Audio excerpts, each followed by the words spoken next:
Hey guys, so let's talk Claudia Gadelha and Courtney Casey. Obviously, lots of changes in Claudia Gadelha's world of training. Leaving Rio, now training in Albuquerque, New Mexico. But most people, since they heard her training in Albuquerque, automatically assume she's training at Jackson's. It's actually not true. She's training under Chris Luttrell, who is a long time, one of the first black belts Greg Jackson ever trained many years ago. And Chris Luttrell has been involved in countless number of training camps, from Keith Jardine to Rashad Evans, just for years and years coaching MMA. And I think really what Claudia was in search of is she wanted her personal coach. I think she wanted more personal attention, wanted to look at the subtle parts of her game, from that Joanna fight, what can be changed, because she's obviously championship caliber. That fight was very close. Still to date, one of the best fights I've ever called.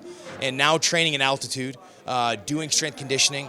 She had a 17-week camp when she fought Joanna, which is way too much training. So I think a big focus on this camp for her was delivering her healthy and fresh to the fights. I think we're going to get our first look at a Claudia Gadelha who's not overtrained. Speaking to her coach, she had a mindset where if she didn't train every day until she was absolutely exhausted, she wasn't doing the right thing. I've been there, and I've arrived to those fights where you're exhausted, you got no gas in the tank. So really interesting to see what she's going to look like on Saturday night.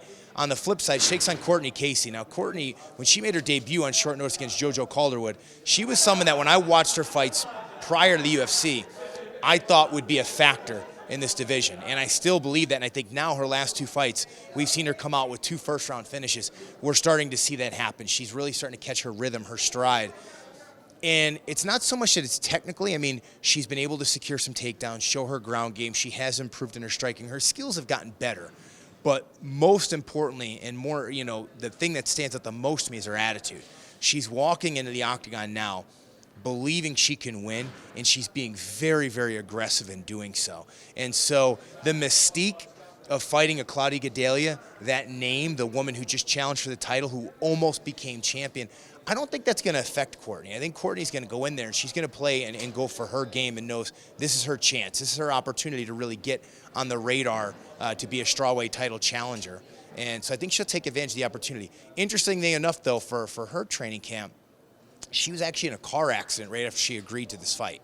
So condensed training camp and some things that I'll talk about, when she makes her walk the octagon. So we'll keep an eye on that. But she came in and she had a really great finish to her training camp and seemed very confident when I spoke to her. So there's a big attitude change in Courtney Casey, and all for the better for her. Co-main event, we've got Thomas Almeida taking on Albert Morales. This is one of those fights. If you like guys who are going to stand in front of each other and smash, this is the fight for you. Interesting thing with Thomas Almeida is if you look at his fight tape, he is traditionally a slow starter, right? He's got to get tagged a few times before he gets into a rhythm, before he gets your timing, before his combinations and his own gorgeous rhythm really start to take effect and he puts guys away. Well, it hurt him, obviously, in the Cody Garbrandt fight. His slow start, Cody started fast. He was right on the money, had his timing right away. Cody was well prepared. And Thomas got knocked out. And, you could see that still eats at him. He wants to still be thought of as a future contender to that title. He wants to be a star. He's taking English. He's doing everything he needs to do to be the guy that people want to pay to see and watch fight. Very passionate. So he had an excellent camp, worked a lot more on his movement, his head movement, his defense, so that he's not so hittable. And, on the flip side for Albert Morales, his last fight was a fight that I thought he won. It was a draw. There was a point deduction. I thought he won that fight.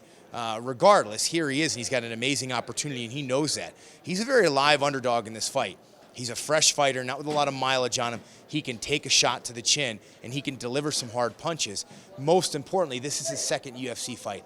Very rare do I see someone who debuts in the UFC and really shows their best skills, and he definitely fits in that category. He looked good in that fight. He looked much better in round 3 than he did in round 1. But now, he's worked on the mental aspect of the game. He understands what it takes to win at this level, and focus has been a really big key for him. So I'm sure he notices some of the slow starts. So look for Morales to maybe have a fast start, go after Thomas Almeida early. He's a big underdog in this fight, but you wouldn't know that from talking to him. Obviously, now let's move on to the main event. Bader and Nogueira, it's a rematch, but Bader's such a different fighter that it's really, there's no use in even referencing the first fight when Bader was just a wrestler. Ryan's changed so much, but he did get to a point during his 5-fight win streak where he was fighting not to lose, and he admits that. You know, when you get that close to a title shot and you can smell it, you can taste it, you're so afraid to lose that, and you kind of saw that materialize, and that's a very dangerous mindset to have when you fight someone like Anthony Johnson, obviously. And I mean, I don't care what mindset you're in when you fight a guy like Anthony Johnson. You're at any time, he doesn't have to hit you square, right, to get knocked out. But Bader, he seems a lot looser. He seems like a guy who no longer is just in search of one thing. He seems like a guy who's just out there to get the best performance possible. And I think, footwork, head movement, fakes and feints, he's got to throw off the timing of Nogueira. Nogueira, when he gets your timing, when he can cut you off and he can get his jab moving and he can time that big left hand, and he does an excellent job after that straight left. Once he gets his mark, he gets your timing, he lands that straight left. The next most dangerous punch is that right hook coming right over the top when he fights right-handed fighters. That's how he caught Patrick Cummins, and obviously he's going to look to do the same thing with Bader. It's really key for Bader, fake, feint, move, mix everything up. And as we've seen, when Ryan Bader doesn't telegraph his shot, very hard to stop it. When he lands a right hand or throws that right hand, the double comes behind it. He is a very powerful guy. That's a difficult thing to stop. So the big key really for Nogueira is to get that jab working. Stick Ryan Bader a couple of times. Get him out on the perimeter so that he does have to telegraph that shot. You see it coming. Because we've seen in Nogueira's fights against Shogun, Patrick Cummins, the takedown defense is still there. That is not gone. And he was very fueled by this Brazilian crowd at UFC 198 when he fought Patrick Cummins. He's addicted to that now. It was one of the biggest, brightest, shining moments of his career, he told me, at 198, to have that many fans screaming for him, that it's got him feeling like he's a much younger fighter. I mean, he's very excited about his career. He knows 205's wide open. So, if there's any of you thinking that this guy's past his prime, you may want to mention it to little Nogueira, because he certainly doesn't think so. He feels good. His training partners all think he had a great camp. Of course, that's what they're always going to tell you, but you look at his face, he's training smarter.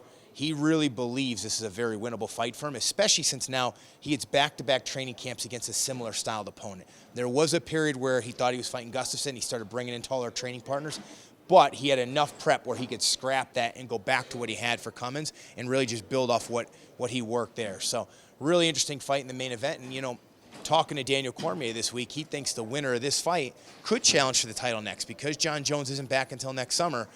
205 is pretty wide open, and it doesn't matter that Bader lost his last fight. You win a fight, whoever wins Johnson DC, who's next? Are they really going to want to wait that long till John Jones is available? Probably not. They're going to want to defend. So could be some implications if someone in this main event can win and win with style points.